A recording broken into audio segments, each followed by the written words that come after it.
এই 3 বছর হলো স্বাধীনতা পেয়েছি, যতটুকু দরকার চেষ্টা একটু ঠিক করা হয় নাই, এমনকি নিজের চেষ্টা করেও জোগাড় করে এদিক দিক থেকে কাজ আরম্ভ করা হয়েছে। তোমরা জানো না, তোমরা ছোট ছিলা, স্কুলে পড়তা, বা তোমরা বাচ্চা ছিলা, পাকিস্তানিরা দুনিয়াকে বুঝাইছিল যে বাঙালিরা নাকি যুদ্ধ করতে জানে না, এবং সেই জন্যই তারা বাঙালিতে সৈন্যবাহিনীতে নিত না। আমার মনে আছে বহু আগে আইয়ুব খান যখন কমান্ডার ইন চিফ ছিলেন, তিনি গোপনে সার্কুলার দিয়েছিলেন যে বাঙালিদের 2% বেশি নেওয়া যেন না হয়। সে কাগজ আমি যেভাবে হয় পেয়ে যাই, তার তাই নিয়ে আমি তোড়পাড় শুরু করি। যদিও সেই হুকুম তারা উড্ড করেন, কিন্তু চলে বলে কৌশলে বাঙালিদের দাবিয়ে রেখেছিল।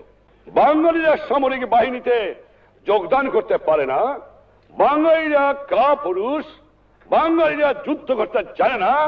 পাকিস্তানের সৈন্যরা বাংলার মাটিতে দেখে গেছে যে কেমন করে বাঙালিরা যুদ্ধ করতে পারে, এবং মুক্তি বাহিনীর ভয়তে তাদের বড় বড় শক্তিওয়ালা বুড়িওয়ালাদের জান শেষ হয়ে গিয়েছিল। এই ক্যান্টনমেন্টে বাঙালিদের স্থান ছিল না। যাওয়ার সময় বাঙালিদের রাস্তায় অপমান করা হতো। আমার নিজের জানা আছে, যখন আমি এইখান থেকে কোন সময় গাড়ি নিয়ে বাস করেছি, সমস্ত শরীর আমার জ্বলে উঠত। আমি প্রতিজ্ঞা করেছিলাম যে দুশ্মনদের বাংলার মাঠ থেকে উৎখাত করতে হবে। অনেক ব্যথা, অনেক দ্বন্দ্ব, অনেক জুলুম, অনেক মামলার আসামি, অনেক কারাগারে নির্যাতন আমি শুধু নয়, হাজার হাজার কর্মী সহ্য করে বাংলার মাটিকে মুক্ত করার জন্য সংগ্রাম করেছে।